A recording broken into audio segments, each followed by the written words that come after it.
یہ ایک دفعہ اتنا فاقہ آیا کہ حضرت علی جیسی ہستی نے بھی کہا جاؤ، تو آپ تشریف لائیں اور دروازے پہ دستک دی تو اتنا پیار تھا۔ جب حضرت فاطمہ گھر میں داخل ہوتی، اللہ نے ہمیں اولاد کے ساتھ کیا سلوک کرنا ہے اللہ نے ہمیں اپنے نبی سے یہ بھی سکھایا۔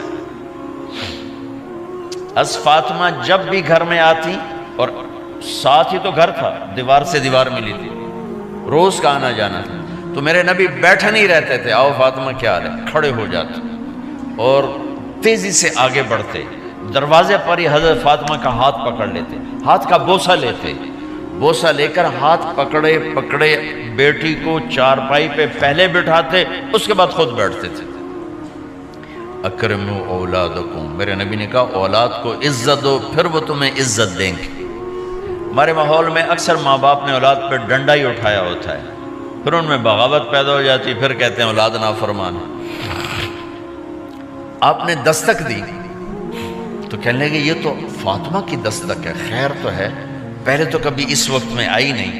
تو آپ نے ام ایمن سے کہا دروازہ کھولو۔ ام ایمن نے دروازہ کھولا تو آپ نے استقبال کیا، بٹھایا، پوچھا بیٹی کیا ہوا، اس وقت میں کیسے آئیں؟ کہا یا رسول اللہ بہت فقر ہے، بہت بھوک ہے، آپ کے پاس سنا کچھ مال آیا ہے، کچھ ہمیں بھی دے دیا جائے۔ اتنی صابر بیٹی زندگی میں ایک دفعہ بھوک کی شکایت لے کر آئیں، اور آگے باپ نے پھر پیپر لے لیا، پھر امتحان میں ڈال دیا۔ آپ نے کہا بیٹی میرے پاس 5 بکریاں کھڑی ہیں، دے دوں یا 5 دعائیں سکھا دوں؟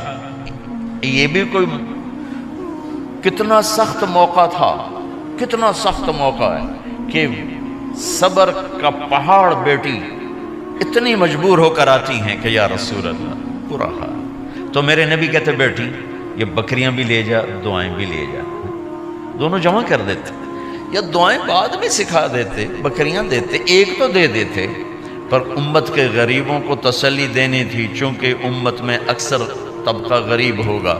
تو آپ نے کہا بیٹی 5 بکریاں دوں یا 5 دعائیں دوں؟ تو وہ سمجھ گئیں اپنے باپ کے مزاج کو کہ ابا جان امتحان لے رہے ہیں، تو کہا ابا جان بکریاں چھوڑ دیں، مجھے دعائیں سکھا دیں، مجھے بکریاں نہیں چاہیے، بھوکے کی رات بھی گزر جاتی ہے اور بھوکے کا دن بھی ڈوب جاتا ہے۔ تو آپ کا چہرہ ایسے کھل گیا کہ میری بیٹی پاس ہو گئی۔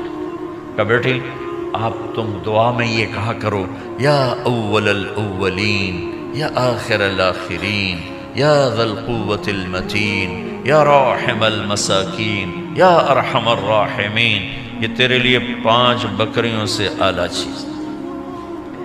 اب گھر واپس گئیں خالی ہاتھ۔ حضرت علی نے فرمایا تو کچھ بھی نہیں لائی؟ کہا نہیں لائی ہوں، بہت کچھ لائی ہوں۔ کہا کیا؟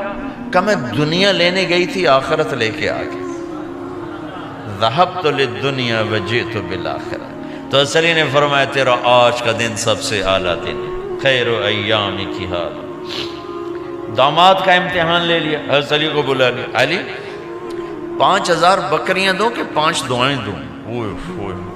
اس وہاں تو 5 بکریاں، اب 5000 کر دیں۔ علی 5000 بکریاں لیتے ہو یا 5 دعائیں لیتے ہو؟ تو بھی سمجھ گئے کہ آج میرا محبوب مجھ سے امتحان لے رہا ہے کہ علی کتنا کو مضبوط ہے اپنے ایمان میں۔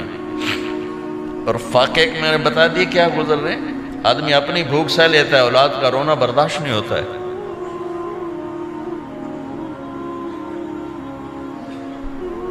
علی 5 دعائیں دوں کہ 5000 بکریاں؟